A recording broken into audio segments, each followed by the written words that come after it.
అమ్మానాన్నకి దూరంగా పుట్టి పెరిగిన ఊరిని కూడా వదిలేసి సాత్విక్ సిటీకి వచ్చి ఉద్యోగం చేస్తున్నాడు. సాత్విక్ ఊరిని, కుటుంబాన్ని వదిలేసి రావడం వెనక ఒక చిన్న కథ ఉంది. సాత్విక్ వాళ్ల అమ్మ, నాన్న రాయనపాడు అనే ఒక పల్లెటూర్లో ఉంటారు. వాళ్ళు ఇద్దరూ ఆ ఊరిలో కుమ్మరి పని చేస్తారు, అంటే మట్టికుండల్ని తయారుచేస్తారు. వాళ్ళు ఇద్దరు కష్టపడి సాత్విక్ని చదివించారు. ఎన్నో కంపెనీల్లో జాబ్ కోసం ప్రయత్నించాడు.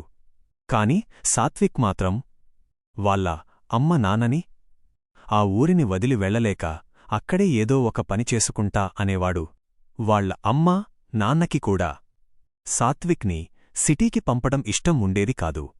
ఒక్కగానొక్క కొడుకు కాబట్టి చిన్నప్పటినుంచి సాత్విక్ని చాలా ప్రేమగా చూసుకునేవారు. ఒకరోజు సాత్విక్కి ఒక మంచి జాబ్ ఆఫర్ వచ్చింది.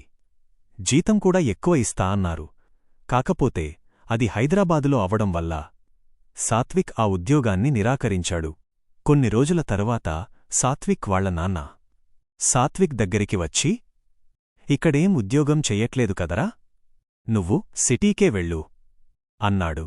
ఆ మాటకి సాత్విక్, అదేంటి నానా, నీకమ్మకి నేనక్కడికి వెళ్ళి ఉద్యోగం చేయడం ఇష్టముండదుగా, ఇప్పుడేంటి ఇలా అంటున్నావన్నాడు. వయస్సు అయిపోయింది కదరా అమ్మా, నేను ఇంకా పని చేయలేకపోతున్నాం. నువ్వేమన్నా ఉద్యోగం చేస్తే మేం కొంచెం పని తగ్గించుకునేవాళ్లం, కాని నువ్వొచ్చిన ఉద్యోగాలు అన్నీ వదిలేస్తున్నావుగా అంటాడు సాత్విక్ వాళ్ల నాన్న. ఆ మాటలు విని సాత్విక్ బాధపడతాడు. అమ్మ నాన్నకి వయసైపోతుంది కదా, నేను ఇంకా ఈ వయసులో వాళ్ళని కష్టపెడుతున్నా అనుకుంటాడు మనసులో. కాని నాన్నా, అమ్మని నిన్ను వదిలేసి నేను అంత దూరం వెళ్లలేను అంటాడు సాత్విక్. నువ్వు ముందు వెళ్ళి చూడురా, అంత బావుంది అంటే మేము కూడా నీతో వచ్చేస్తాము అంటాడు సాత్విక్ వాళ్ల నాన్న. ఆ మాటకి, అదేంటి నాన్నా, సొంత ఊరిని వదిలేసి వెళ్ళిపోదామా, ఎందుకిలా మాట్లాడుతున్నావ్ అంటాడు. సాత్విక్, ఏం చేస్తాంరా, మరి నువ్వు ఎక్కడ ఉంటే మేము అక్కడే ఉంటాం. అక్కడే అందాక ఏదో ఒక పని చేసుకుంటాంలే అన్నాడు సాత్విక్ వాళ్ల నాన్న. ఇంకా అమ్మ నాన్నని నేనే చూసుకోవాలి అనుకుంటాడు మనసులో. సరే నాన్నా, మొన్న నాకొక మంచి ఉద్యోగం వచ్చింది. కాని నేను హైదరాబాద్లో అన్నారు అని వెళ్లలేదు. నేను రేపే వెళ్తాను. కాని అమ్మ ఒప్పుకుందా దీనికి అంటాడు. ముందు నువ్వు వెళ్ళు, నేను ఎలాగోలా ఒప్పిస్తాలే అంటాడు సాత్విక్ వాళ్ల నాన్న. సాత్విక్ వెళ్ళి తన ఆఫర్ లెటర్ వెతుకుతూ ఉంటాడు. ఈలోపు తనకి ఒక హాస్పిటల్ ఫైల్ కనిపించింది. అది ఓపెన్ చేసి చూడగా ఒక్కసారిగా తన కళ్లల్లో నీరు, తట్టుకోలేనంత బాధ. వెంటనే ఆ ఫైల్ని వాళ్ల నాన్న దగ్గరికి తీసుకువస్తాడు. ఎందుకు నాన్నా నాకు ఈ విషయం చెప్పలేదు అని ఏడుస్తాడు.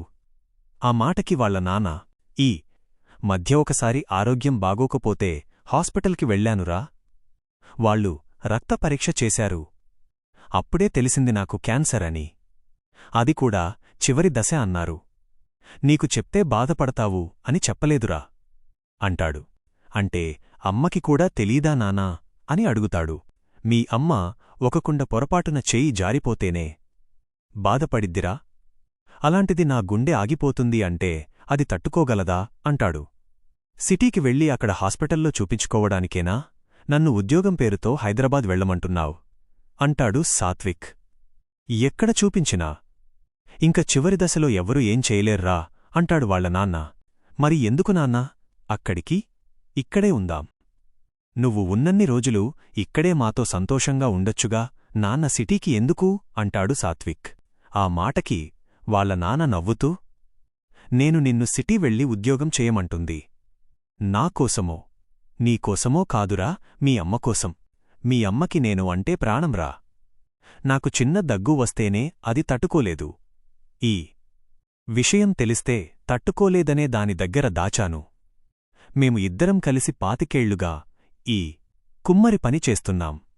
కాని నేను ఇప్పుడు ఏదో ఒకరోజు పోతానుగా, అప్పుడు ఇది నా జ్ఞాపకాలతో ఇక్కడే బాధపడుతూ ఉంటుంది. అది నేను చూడలేనురా.